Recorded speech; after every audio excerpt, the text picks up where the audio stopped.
Olá, sexto ano, tudo bem? Desejo que vocês estejam todos ótimos, com saúde e cumprindo direitinho o isolamento social.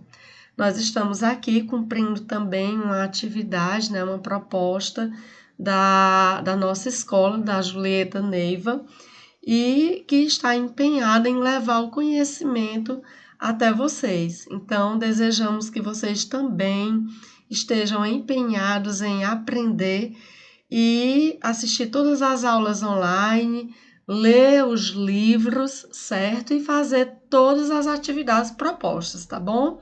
Então, nós vamos iniciar hoje com a aula de História, né? Quem está falando é a professora Marinette. E o nosso conteúdo de hoje é o capítulo 2, Fontes e Conhecimento em História.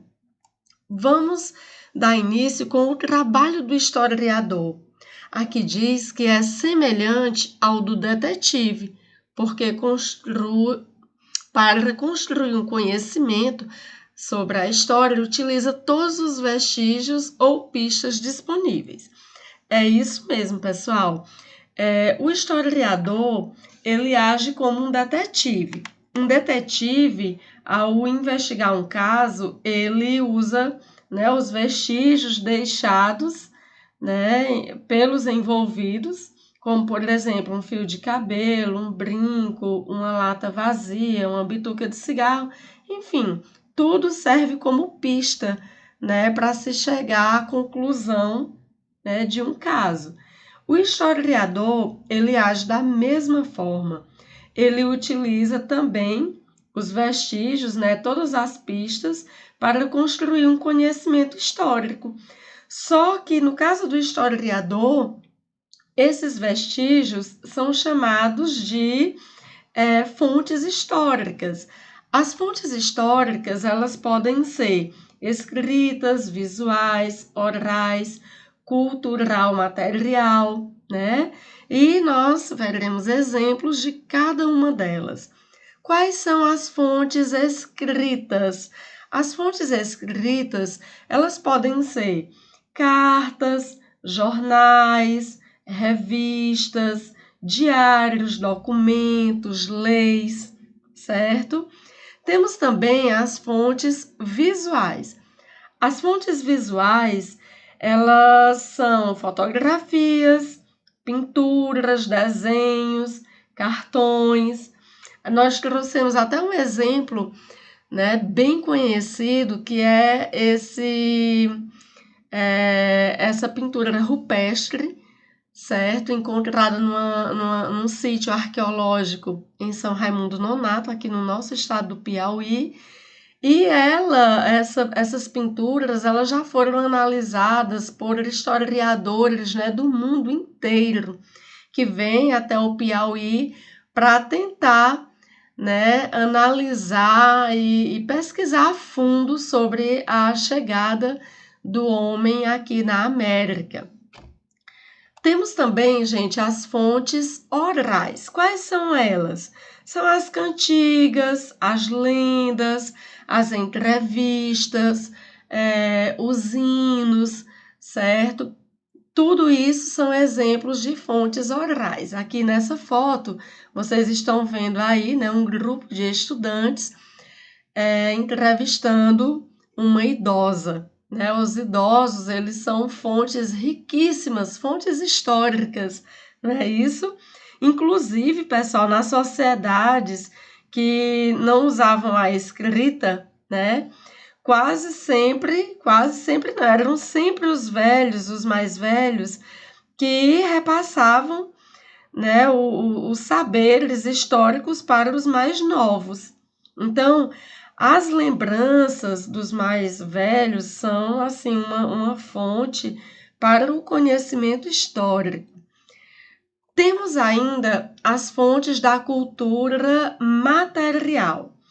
Essas nós podemos citar como exemplo os brinquedos, os móveis, as vestimentas, as esculturas, né? Também monumentos, tudo isso faz parte de fontes da cultura material.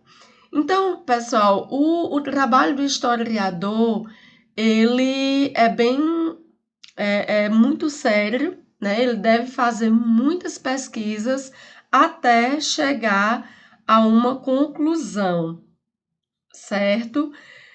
É, e quem faz a história, né? Quem faz? São apenas reis,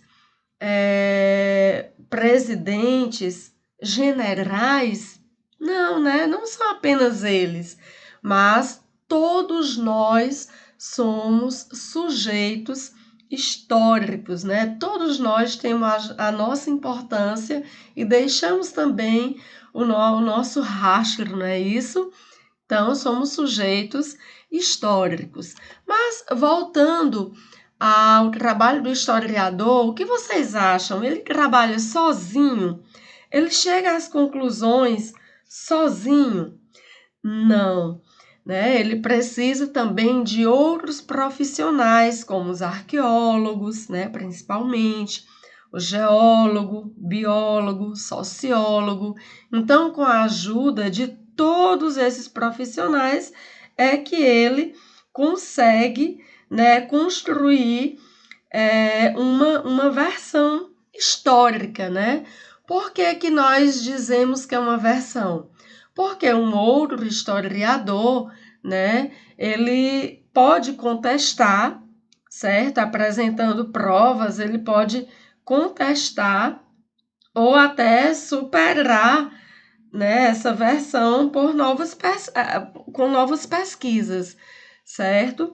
Então, assim, só para citar para vocês mais um pouquinho sobre o trabalho do historiador, vamos ver aqui alguns passos importantes.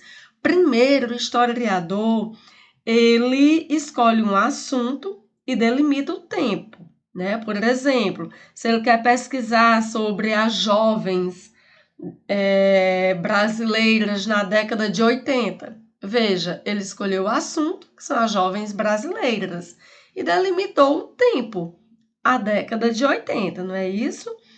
O segundo passo do historiador é reunir todas essas fontes históricas que nós citamos, certo, para vocês, e ele junta tudo, organiza, conversa com senhoras que na época eram adolescentes, né? Enfim, ele faz uso de todas as fontes históricas. O próximo passo é organizar tudo isso e verificar se as fontes são confiáveis. O quarto e último passo é justamente o método histórico que ele utiliza para construir uma interpretação, né, sobre como viviam as adolescentes brasileiras na década de 80. Voltando a dizer que essa versão ela pode ser contestada por um outro historiador, certo, pessoal? Então, assim, por hoje é isso. Eu quero apenas que vocês respondam a atividade da página 31 e da página 32, não esquecendo, é claro, de ler, fazer a leitura do capítulo 2 no livro, tá bom? Na próxima aula, nós retomamos com as respostas da atividade proposta, tá certo, pessoal? Bons estudos, boa leitura e até a próxima!